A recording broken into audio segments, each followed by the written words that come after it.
Namaste. In this new episode of Joy series, I'm going to share more insights on the significance of the choice that you make. Always remember, what you choose is what you become. You are free to make a choice, but you are not free from the consequences of the choice that you make.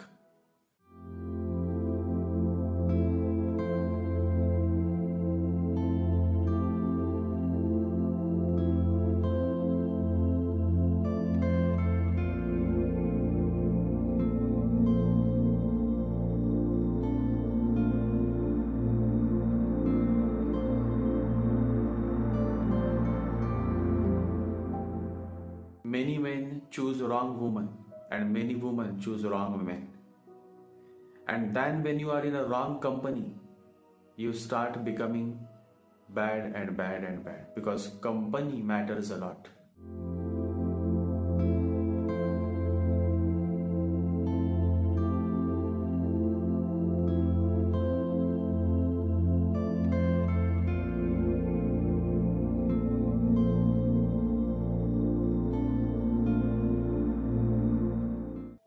Companionship is very, very significant.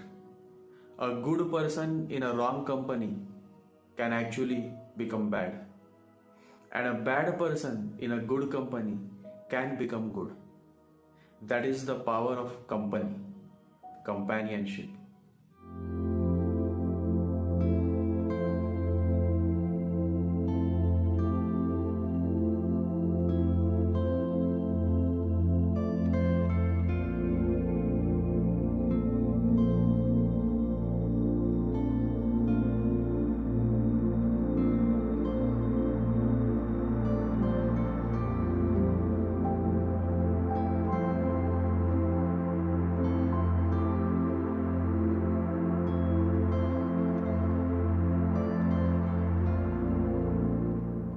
In this podcast, I'm going to talk more on what determines your destiny. So let's begin.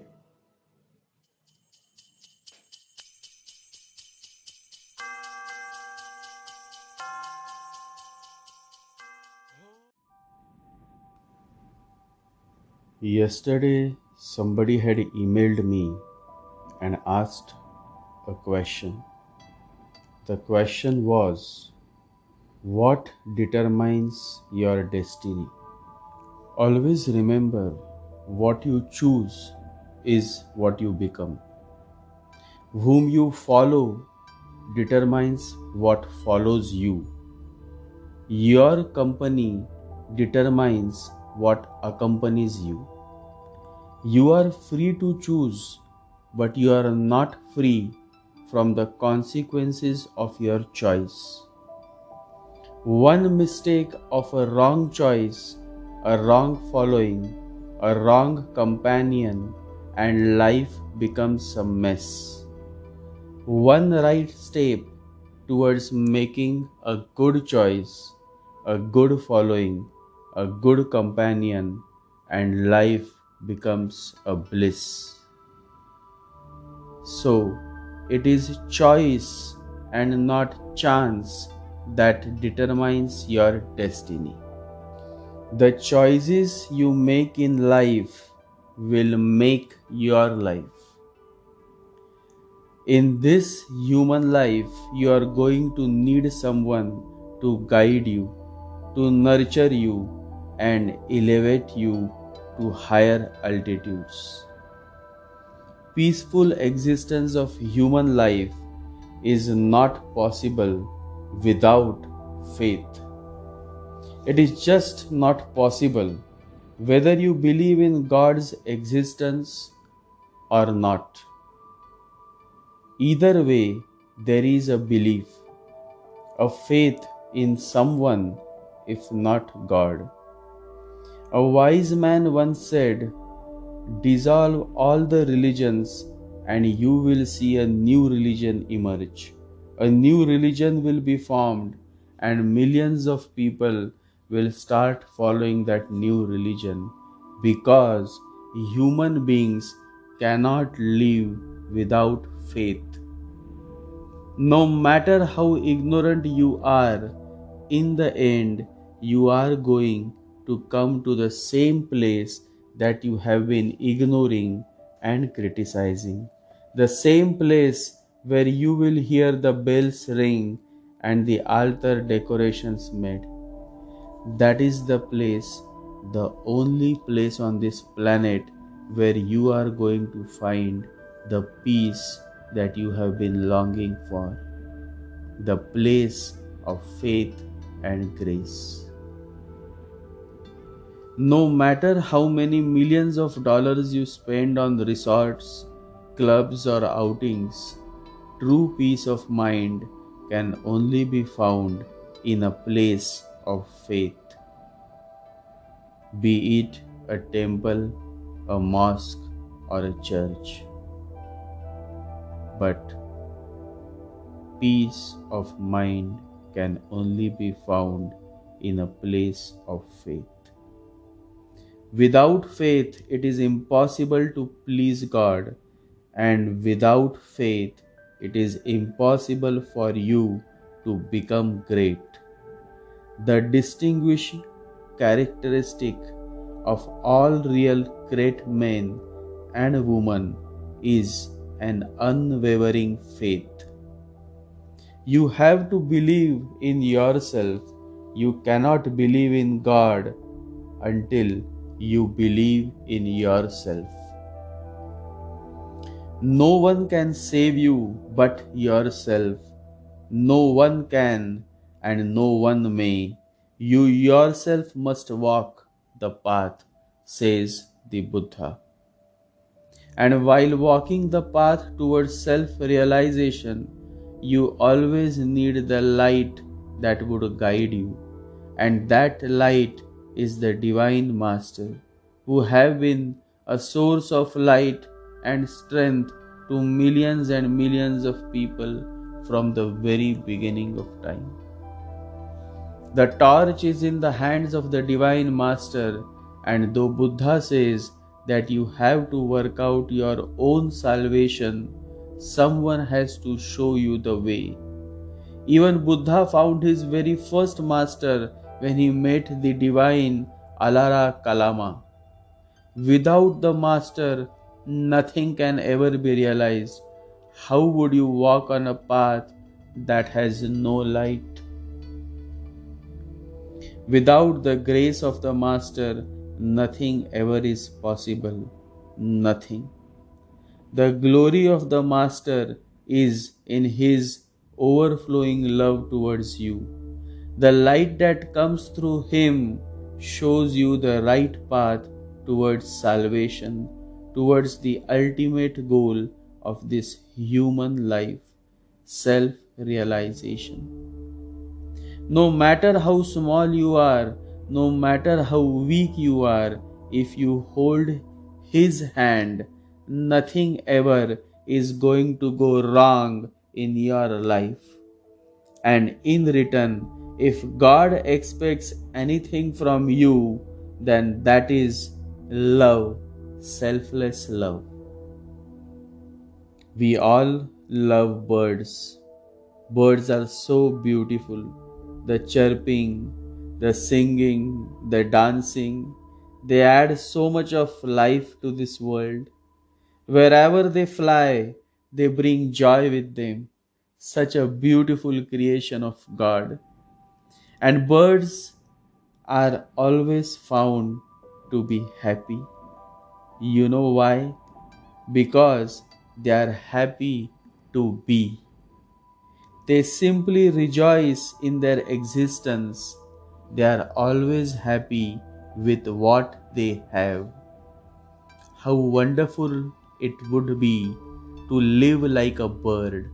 And this thought relates me to a beautiful story, the story of the birds. One day, all of the birds gathered to decide which species was able to fly the highest. They formed a council to judge and experiments were started. One by one they dropped out until only the eagle was left. The eagle continued his upward flight higher and higher until when he was at his highest, he exclaimed, "See, I have reached the highest point, leaving everyone else behind."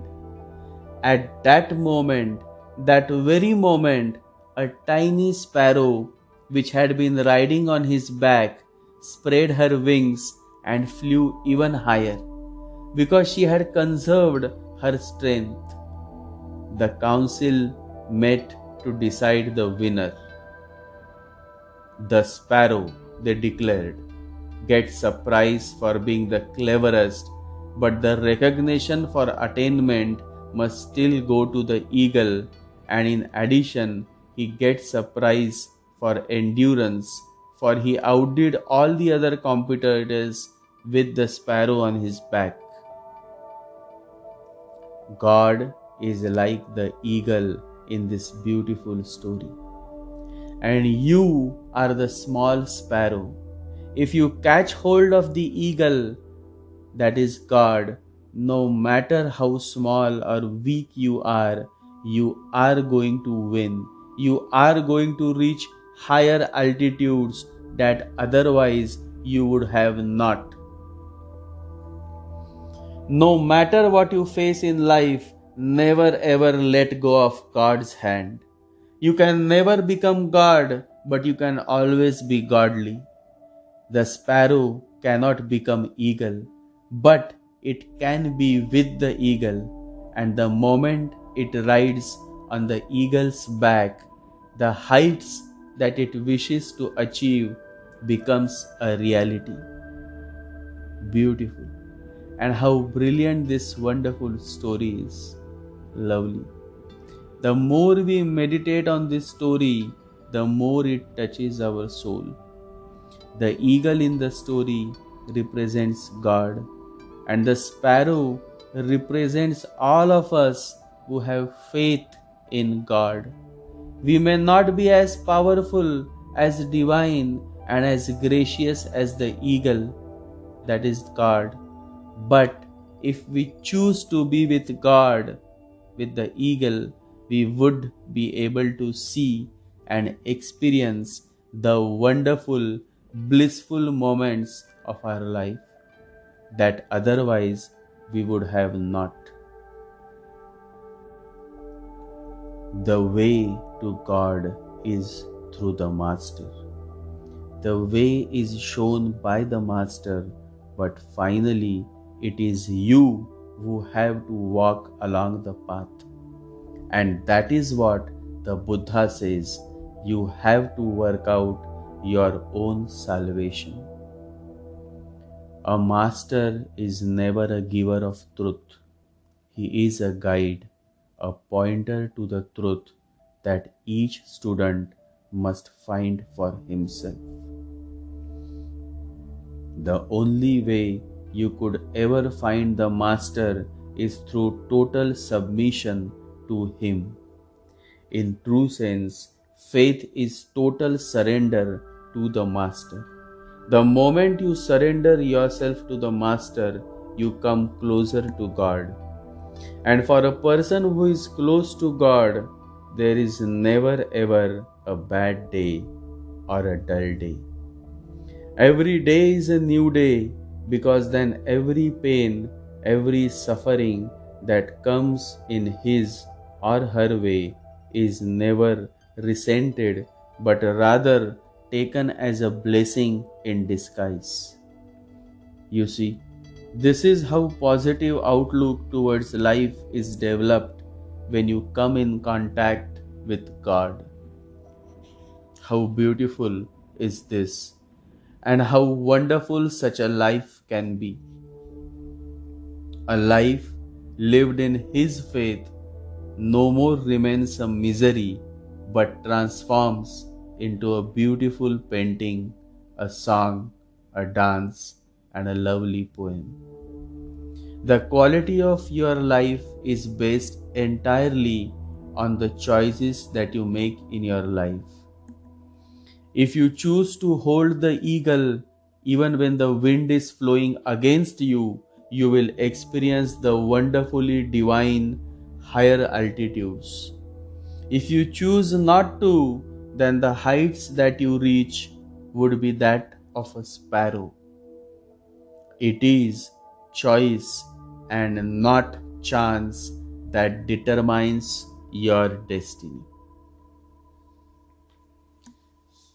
Love is contagious.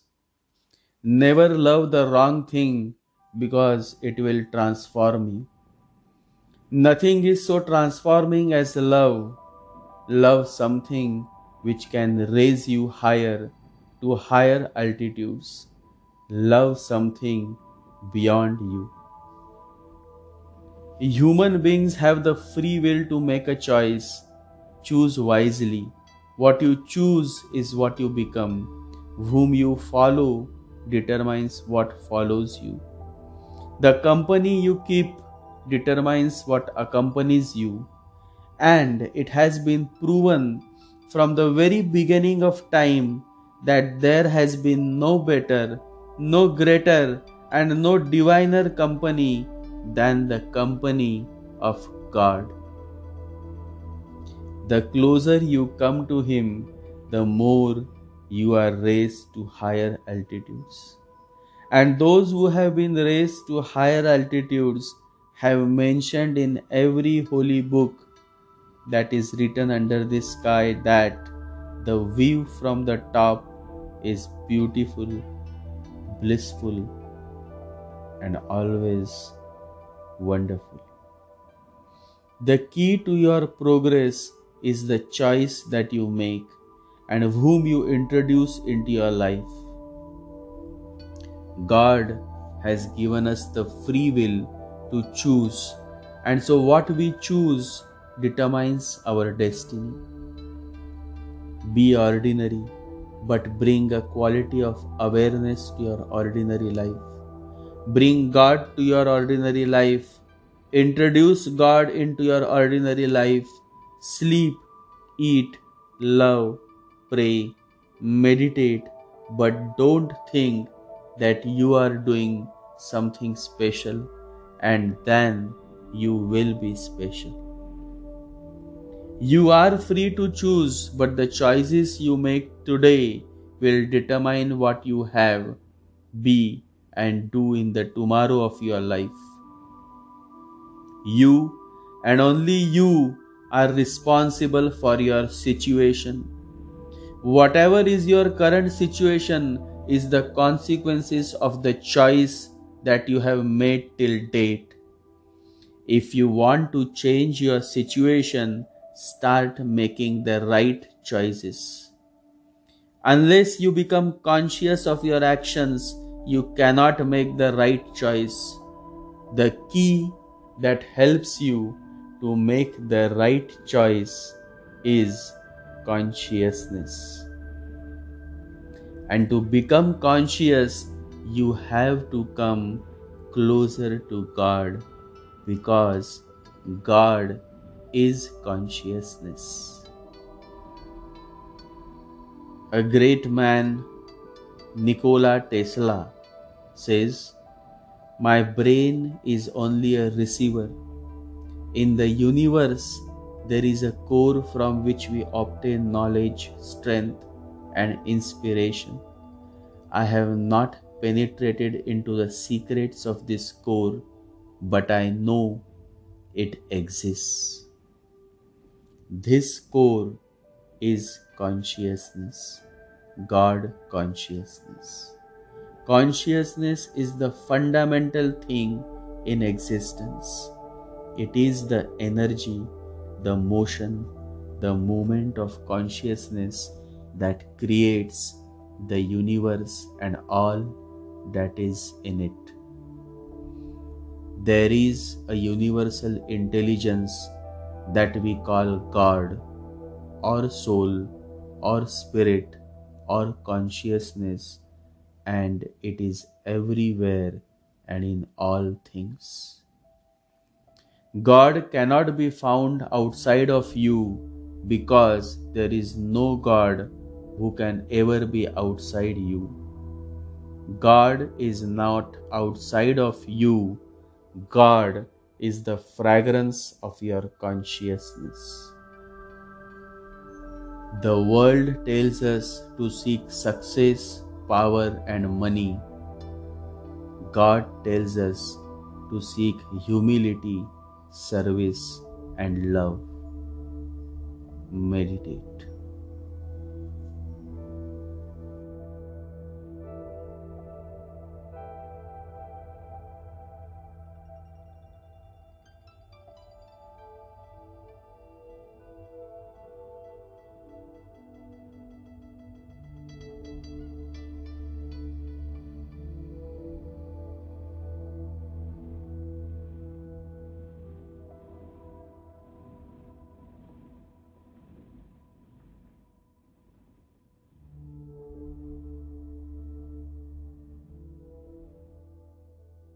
ॐ गं गणपतये नमः। ॐ गं गणपतये नमः। ॐ गं गणपतये नमः।